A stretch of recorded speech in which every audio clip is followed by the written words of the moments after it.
नमस्कार साथियों, मैं डॉक्टर ज़हीर अब्बास। आज हम डिस्कस करने वाले हैं डायबिटीज़ पर। यह हमारा तीसरा वीडियो है। दोस्तों, डायबिटीज़ अपने आप में एक नॉन कम्युनिकेबल डिसीज़ के अंदर सबसे बड़ी बीमारी है, क्योंकि डायबिटीज़ को समझना इसलिए ज़रूरी है। लिनसेट की रिपोर्ट को माने तो भारत में डायबिटीज़ के कम से कम लगभग 11 करोड़ लोग हैं और कम से कम 13 करोड़ लोग प्री डायबिटिक स्टेज पर खड़े हैं। और डायबिटीज़ एक ऐसी बीमारी है, जब व्यक्ति के अंदर डायबिटीज़ का डायग्नोस होता है तब तक उसके 10 से 20% अंग डैमेज हो चुके होते हैं। तो दोस्तों, डायबिटीज़ को समझने के लिए सबसे पहले हमको डायबिटीज़ यानी शुगर को कंट्रोल करने वाले अंग के बारे में थोड़ा सा अपन समझेंगे। दोस्तों, यहाँ पर ये जो अंग है जिसको पैनक्रियाज बोलते हैं, पैनक्रियाज एक अपने आप में ऐसी संरचना है। ये जो येलो कलर का पार्ट है, पीले कलर का भाग है, वह अपने आप में एक पैनक्रियाज है। पैनक्रियाज के ये उसका हेड है, ये नेक है, ये बॉडी है और ये टेल है। इसकी सिचुएशन होती है, ये छोटी हाथ के ड्यूडेनम वाले भाग में हेपेटोपेनक्रियाटिक डक्ट, यानी कि पेनक्रियाटिक डक्ट और हेपेटिक डक्ट दोनों मिक्स होकर हेपेटोपेनक्रियाटिक डक्ट बनाती है और उसके द्वारा ड्यूडेनम में खुलता है। यहाँ से इंसुलिन हार्मोन को ये रिलीज़ करता है। अब अपन इसका ट्रांसफर सेक्शन काटें। इसका टीएस अगर लिया जाए, ट्रांसफर सेक्शन लिया जाए, तो उसके अंदर अपन को ऐसी संरचनाएं दिखती हैं। इसमें दिखती हैं एसिनार सेल्स और सेंट्रोएसिनार सेल्स। सेंट्रोएसिनार सेल्स इसके अंदर होती हैं 1 मिलियन आइसोलेट्स ऑफ लैंगरहैंस होती है। आइसोलेट्स ऑफ लैंगरहैंस सेल होती है। इस 1 million isolates of Langer cells में प्रत्येक आइसोलेट्स ऑफ लैंगर सेल्स के अंदर 3000 एंडोक्राइन सेल होती है। इस 3000 एंडोक्राइन सेल यानी अंतःस्रावी सेल्स होती हैं। उस 3000 में से अल्फा सेल्स, बीटा सेल्स और गामा सेल्स, 3 प्रकार की सेल्स होती है। बीटा सेल्स की संख्या 12 लाख होती है। कैसे? जैसे अपन देखें कि 1 मिलियन लैंगरहैंस ऑफ दीपिकाएं होती हैं। 1 मिलियन में से एक लैंगरहैंस ऑफ दीपिकाओं में से इसमें 3000 एंडोक्राइन सेल होती हैं, यानी कि 1 मिलियन = 3000। इसमें 3 प्रकार की सेल्स हुई, अल्फा, बीटा और गामा। अब इन टोटल सेल्स में से एक पैनक्रियाज के अंदर 12 लाख बीटा सेल्स होती हैं, केवल 12 लाख। अब व्यक्ति पूरा जीवन पर्यंत अगर हमारी बॉडी की ग्लूकोज हैंडलिंग कैपेसिटी से ज़्यादा ग्लूकोज का सेवन करता है तो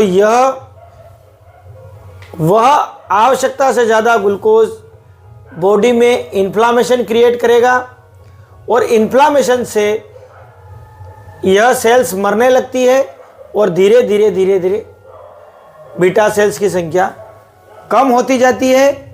और एक समय ऐसा आता है कि पैनक्रियाज इंसुलिन प्रोडक्शन क्षमता धीरे धीरे कम हो जाती है और हमारे खाए हुए अन्न का से रिलीज़ होने वाला ग्लूकोज जो ब्लड में जाता है, उस ग्लूकोज को पचा पाने में यह पैनक्रियाज असमर्थ हो जाता है और व्यक्ति डायबिटीज़ से ग्रसित हो जाता है। इसलिए अगर हम डायबिटीज़ को कंट्रोल करना चाहते हैं तो सबसे पहले हमको हमारा खान पान और हमारा रहन सहन सुधारना होगा, क्योंकि डायबिटीज़ अपने आप में एक नॉन कम्युनिकेबल डिसीज़ है, गैर संचारी रोग। गैर संचारी रोग का सीधा सीधा संबंध हमारे खान पान और हमारे रहन सहन से है। अब खान पान में सबसे पहले अपन खान पान को देखें तो ऐसा भोजन, जैसे हम जो भोजन यूज़ करते हैं इसमें मुख्यतः 5 चीज़ें होती हैं: कार्बोहाइड्रेट, प्रोटीन, फैट, फाइबर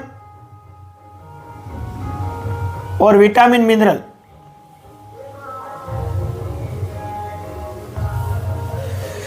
तो हमको अगर डायबिटीज़, हमें भविष्य में डायबिटीज़ नहीं हो, इस तरह का खान पान सेवन करना है तो हमारे भोजन में से, दैनिक भोजन में से कार्बोहाइड्रेट को हटाना होगा। कार्बोहाइड्रेट को इनिशियल में कम रखना होगा और समय के साथ कार्बोहाइड्रेट का यूज़ कम करना है। प्रोटीन, फैट और फाइबर, विटामिन, मिनरल्स भरपूर मात्रा में आप ले सकते हैं, क्योंकि सेहत को खराब करने वाला, सेहत की खराबी का सबसे बड़ा जिम्मेदार हमारे भोजन में लिया गया कार्बोहाइड्रेट। कार्बोहाइड्रेट का मतलब एक तो आ गए उसमें अनाज, सीरियल्स पूरे आ गए, चावल, दाल आदि। तो डायबिटीज़ को कंट्रोल करने के लिए हमें सबसे पहले हमारा खान पान सुधारना होगा। खान पान में भी ऐसा खान पान जिसका ग्लाइसेमिक लोड हमें पता होना चाहिए, यानी कि ऐसे अनाज जिनका ग्लाइसेमिक लोड हाई है उनका त्याग कर दें या उनका कम मात्रा में सेवन करें। जिन लोगों को डायबिटीज़ नहीं है वह कम ग्लाइसेमिक लोड वाला भोजन लेंगे तो भविष्य में वो डायबिटीज़ के शिकार नहीं होंगे, और होंगे भी सही तो कम से कम 60-70 वर्ष की आयु में डायबिटीज़ होगी, आप उससे पहले नहीं होगी।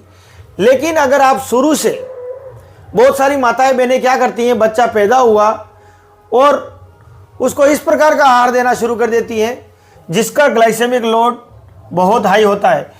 आजकल गांव में महिलाओं को ज़्यादा नॉलेज नहीं होता है, जिससे वो क्या करती हैं, अपनों बच्चों को कई तरह के पाउडर दूध के साथ देना शुरू कर देती हैं। लेकिन ऐसे पाउडर जो कार्बोहाइड्रेट से बने हैं तो उनका ग्लाइसेमिक लोड हाई रहेगा, अगर प्रोटीन से बने हुए हैं तो उनका ग्लाइसेमिक लोड ज़्यादा नहीं होगा। तो अगर लगातार ऐसे पाउडर उसको देना शुरू कर दे जिसकी में उस पाउडर के अंदर कार्बोहाइड्रेट का परसेंटेज ज़्यादा है, तो बच्चे के अंदर ग्लूकोज हैंडलिंग कैपेसिटी जो है उससे ज़्यादा ग्लूकोज जाएगा और वो बच्चा बेडोल हो जाएगा। उस समय उसकी माता को ये चीज़ पता नहीं चलती है, लेकिन यह बेडोल बच्चा आगे जाकर बहुत जल्दी शुगर का पेशेंट होने वाला है। बेडोल बच्चे आजकल इस तरह से दिखते हैं।